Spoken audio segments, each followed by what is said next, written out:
of course, are you guys that are listening to the show.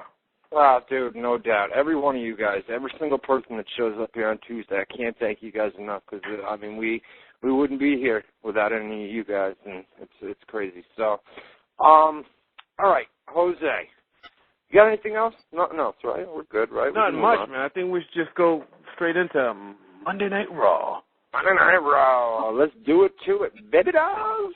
Live, baby, live, huh? We are live. Give me like a the WZR Radio Raw recap. Give me something like that. Huh? WZR Radio Raw recap right now. Right now. All right, let's do it to it.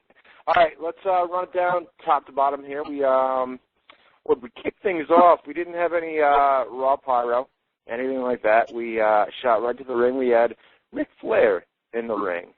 Talk about this, Jose.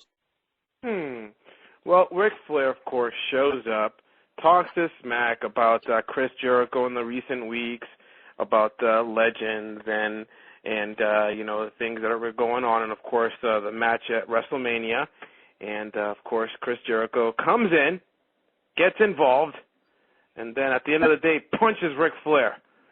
So yeah, well, basically Flair came out, and you know, he said that the legends loved being respected for the accomplishments that they had achieved in the past.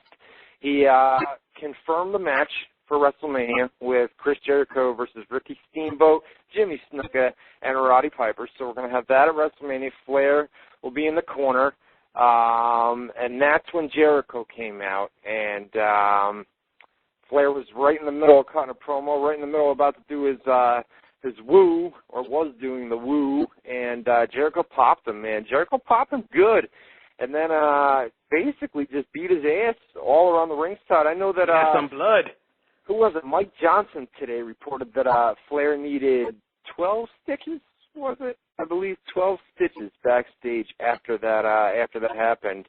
So, yeah, I mean, Jericho nailed him. I mean, that was a cold clock shot, don't you think? I mean, bang, you know what I mean? And he was going all out. I mean, some of those punches, I know they have to be, they were actually told not too long ago when they went to high definition to go out there and work a much stiffer style, you know, because you have to make that stuff come across on TV. I mean, high def will pick up anything, you know what I mean? I mean, Gene Snitsky would come out and you would see back acne from top to bottom, you know, and it would come through clear as day, you know what I mean? If you watched on a high definition television, you know. I mean, once Snitsky come out though, I just switched it over to analog because I can't see Snitsky on HD.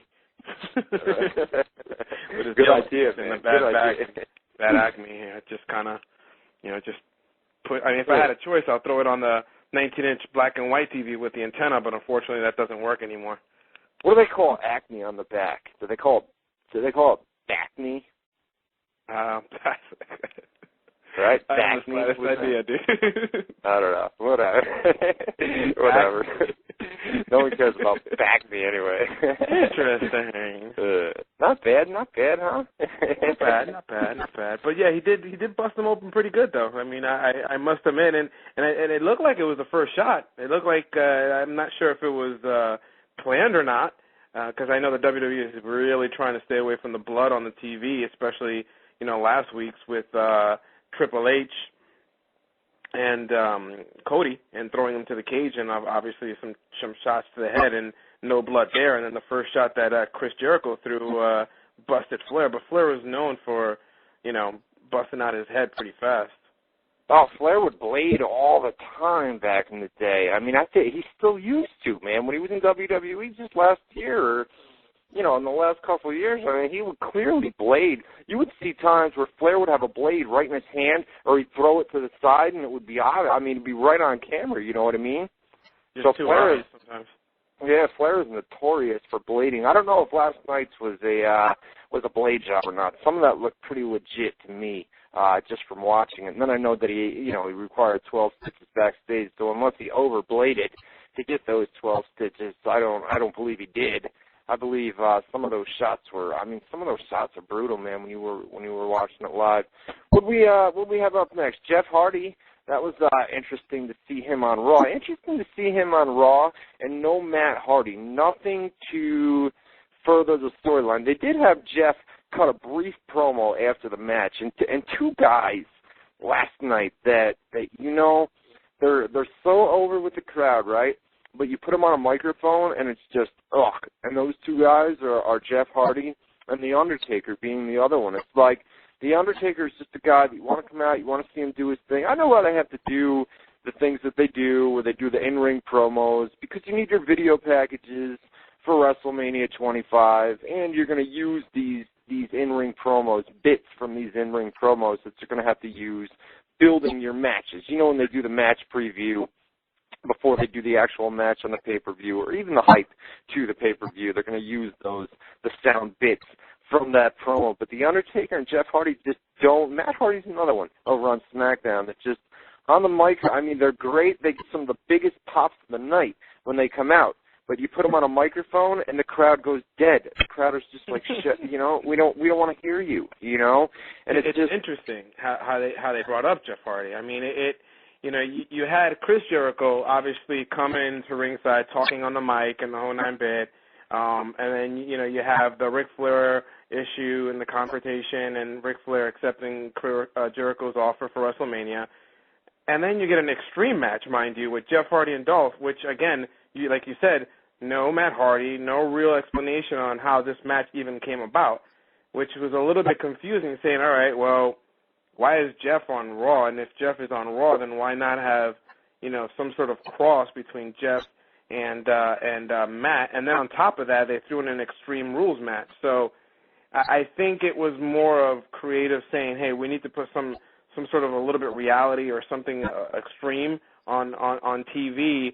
What's the best person to do that is let's put Jeff Hardy out there against Dolph, who's now been pretty much a jobber now. And it's just interesting just to see him pop up, and it's always nice to see him pop up. Of course, you hear the pop, but then, again, it's just like you're kind of scratching your head and going, okay, why are you here for?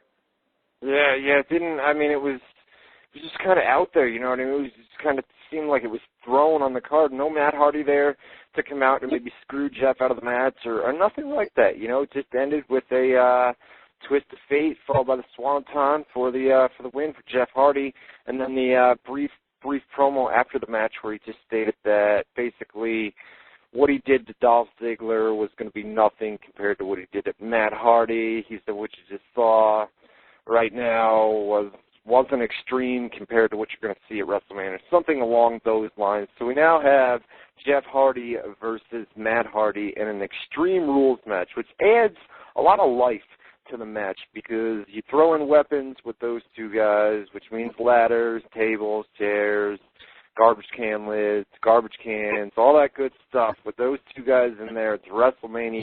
They're going to go down there and tear the house down. And not only that, but you have the Money in the Bank ladder match where you're going to get a great match out of that. WrestleMania is actually, it's starting to come together. Last night's Raw, there was a lot more hype for WrestleMania. It seemed like it was all based around WrestleMania, and that's great because you're only 2 weeks away from the actual show.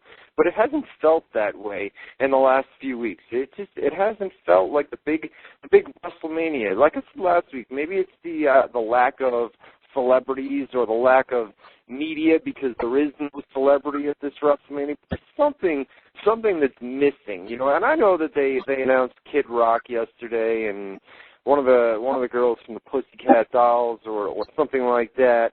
I know they announced it, but it's not Mickey Rourke. He's just going to come out basically. Plans right now call for him to come out in the Jericho match, jump over the ring, at ringside and deliver a knockout punch to Jericho at the end of that match. So it's not, it's not anything where Mickey Rourke is going out and doing the Lenos and doing the Lettermans. You know what I mean? It's not. It doesn't have the hype. This is the 25th anniversary of WrestleMania. It doesn't feel like it, does it? It doesn't. It doesn't have that WrestleMania feel to it. But then again, like we discussed last week, it's that budget. There's that money crunch, and it doesn't have that Donald Trump feeling. It doesn't have that Mayweather feeling that we've kind of been spoiled in the last 2 weeks or the last 2 years. So you're absolutely right. It doesn't have that WrestleMania like I'm going to it. And don't get me wrong, I'm psyched up. I'm like excited to go. Hotel, airfare, everything is taken care of. But then but I remember going to Orlando last year, and I'm like, Mayweather, the whole thing outdoor, the whole spectacular. But you're right. But I think a lot of it has to do with that budget. That WWE trying to clear up $20 million at this, for this physical year. So they're really cautious. And it wouldn't surprise me that the reason why they didn't want to do the fireworks is probably just holding back on as much cost as they can. I kind of disagree, and I'm going to tell you why. I think they banked a lot around Mickey Rourke to play a real role. I think they wanted Mickey Rourke to come in, and they wanted a one-on-one contest, Mickey Rourke versus Chris Jericho at